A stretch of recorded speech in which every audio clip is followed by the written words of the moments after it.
Probably we are all familiar with the Eisenhower matrix we use to prioritize tasks by importance and urgency.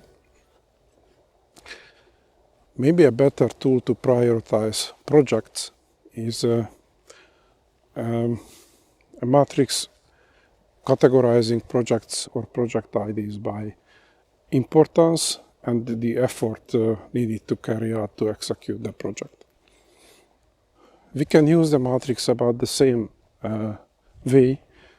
So we categorize our projects by importance as high importance and low importance, or high value or low value projects, and by effort by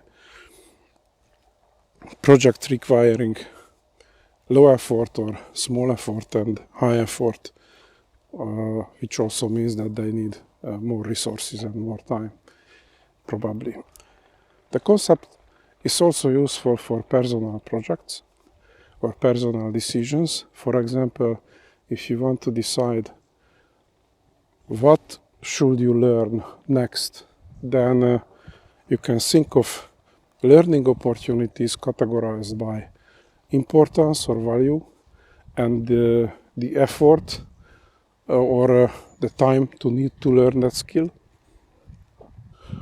And there are 4 categories based on importance and time or effort needed to learn that skill.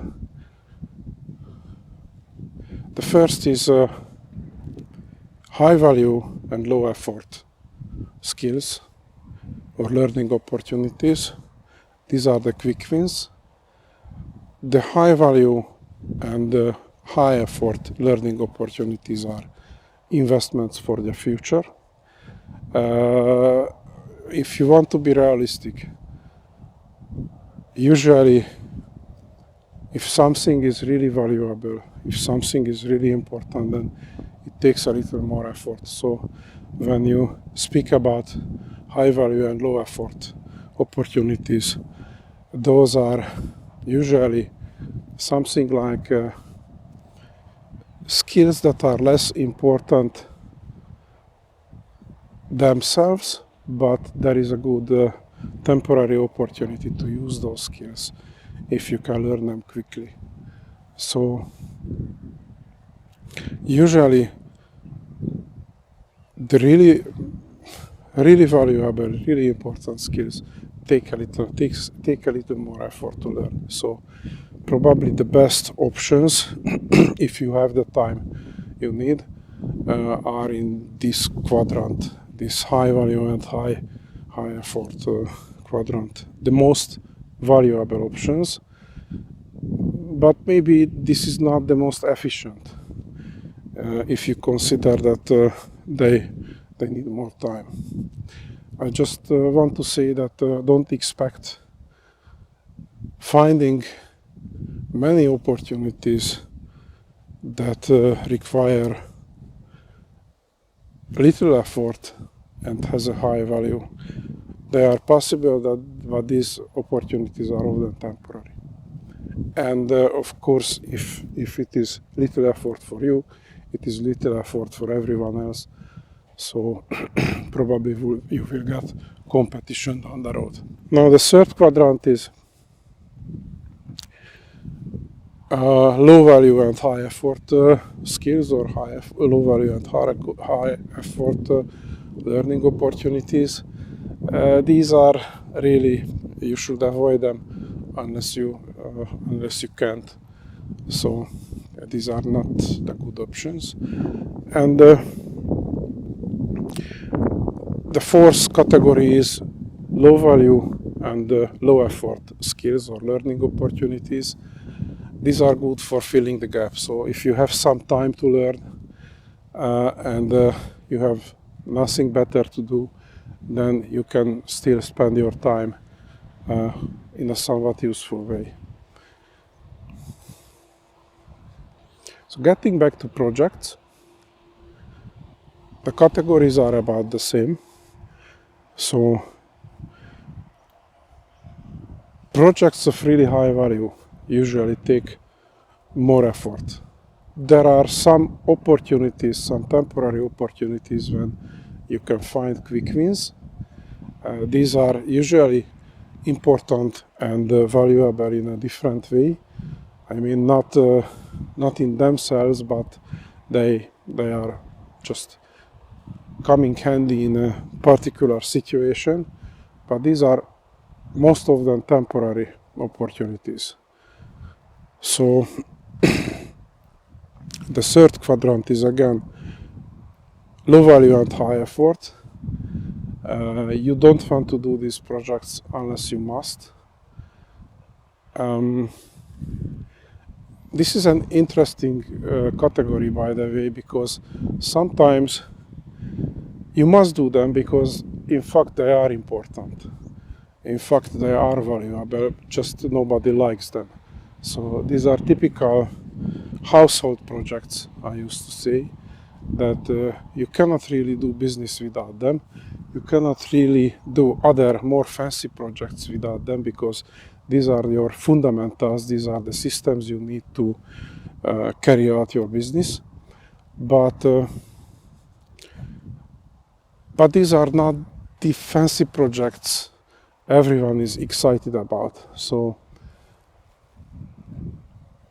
sometimes projects you would categorize as low value and high effort are in fact high value and high effort projects.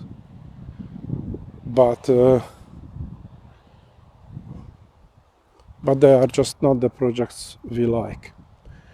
And the fourth category is again low value but low effort projects. These are useful for, so these are usually good backup projects. When something fails and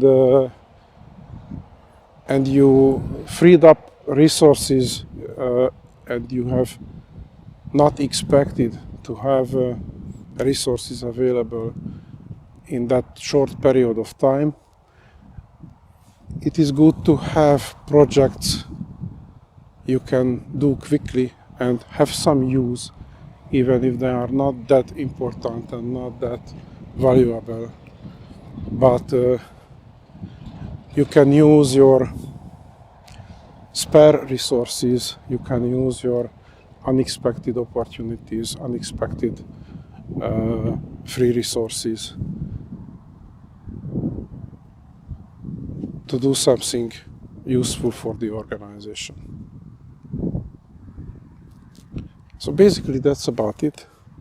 The concept is called Prioritization Matrix. Not a fancy name, not that interesting as the Eisenhower matrix. So maybe that's the reason this concept is less familiar and less popular than the Eisenhower matrix. But for project, I think it is more handy and more useful, because see, urgency can be incorporated, included in importance, but you need to consider the effort needed when you select your project, when you prioritize your projects, because just because if something is important and urgent, if you don't have adequate resources, you're just heading for failure. And sometimes you need to do that to gain some time for a better decisions and for a better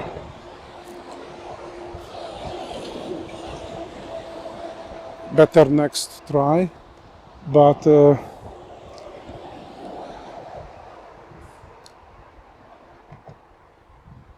in most cases you are better off with postponing those projects until you have the adequate resources and the time needed for them, and succeed with other projects you have the resources for.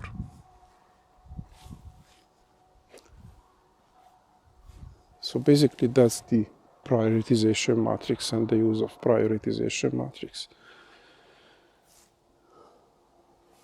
I am now at the edge of the bridge over River Zala in Hungary, in Zala County, near my home village, Zalapati. So I just take a nice walk here.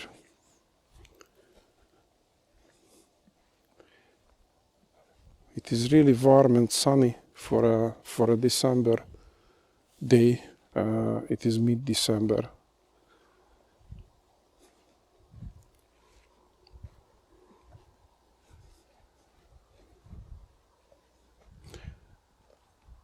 One of your most important projects is recharging your batteries sometimes. So every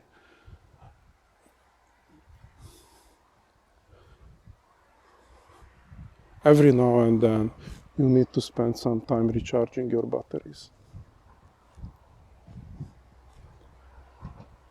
And taking a nice walk in a sunny afternoon in nature is one of the best ways to recharge your batteries. I just turn around the camera and show you around a little.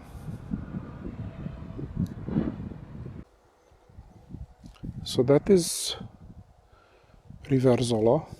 That's a small river in Western Hungary. This is the river which feeds Lake Balaton, by the way. So when you enjoy the beach around the Lake Balaton,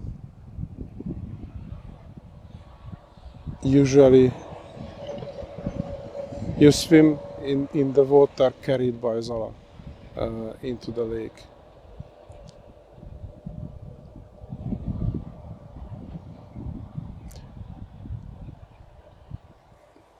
Now there are some water everywhere because the last month, November, was pretty wet, rained a lot. This time of the year we usually have snow and cold weather. Now it is about 6 centigrade. I don't know how much is it in Fahrenheit.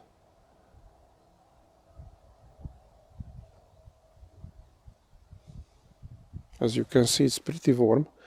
And if I turn towards the sun, then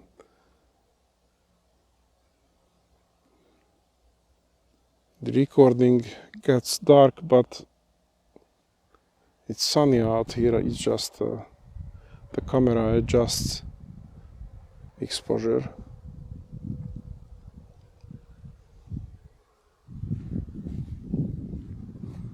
This is the river bank. There is another bridge in the background. That's a bridge on the bike trail.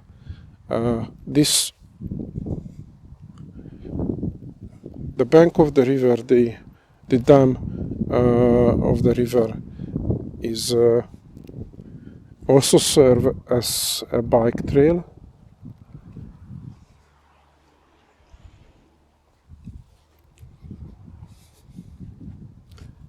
And you can cross the river by bike or by foot on that second bridge in front of us in the distance.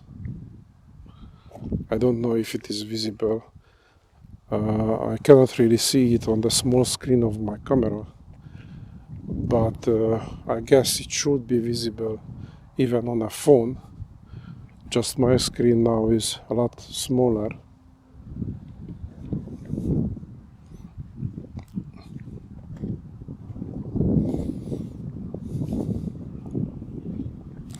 We'll get to some shade, and I try to use that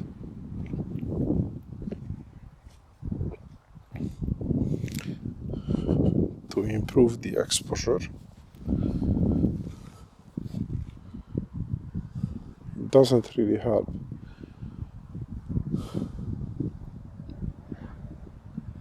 So because of the strong sunshine, if I turn the camera towards the sun, my video gets dark. It doesn't mean it is dark here, it is just auto exposure. But if I turn around, you can see. And I mean, the colors of this funny winter, which is more like a spring than even an autumn, are pretty amazing.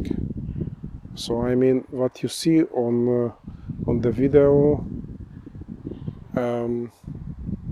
I can see in real life. So there is a blue sky above me. There is dark water in the river. I don't use a polarizer or any other filters on this camera.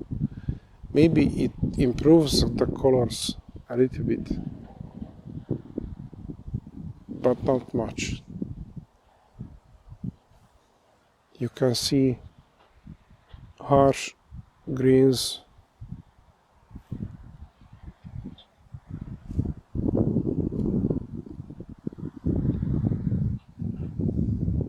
I mean, it's really beautiful out here. Okay.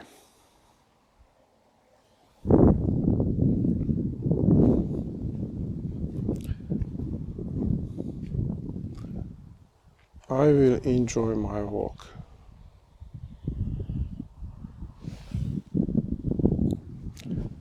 So that was it. I don't know, it is a lot better in real life because it's a lot more immersive if you look around and if you feel the fresh air, feel the sunshine on your skin, because it is a strong sunshine, so even if the air is cool, you can feel the warmth of the sun. And I don't know, maybe we will pay the price for this winter beauty in the summer.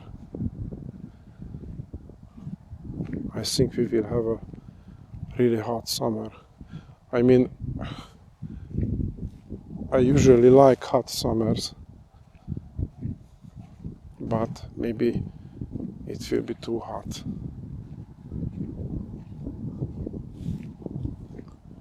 I don't mind until about 35 centigrades, and if I can spend my time outdoors, maybe it can even be a little more, especially if it is not very humid, which is not characteristic to Hungary. So dry and hot summers are actually pretty nice.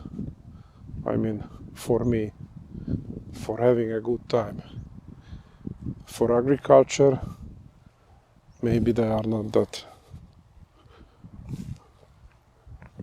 good. Okay. Actually, I just wanted to tell you about the prioritization matrix. I added some personal detail by showing you around on my walkways. And I wish you all a Merry Christmas and a Happy New Year. Bye for now.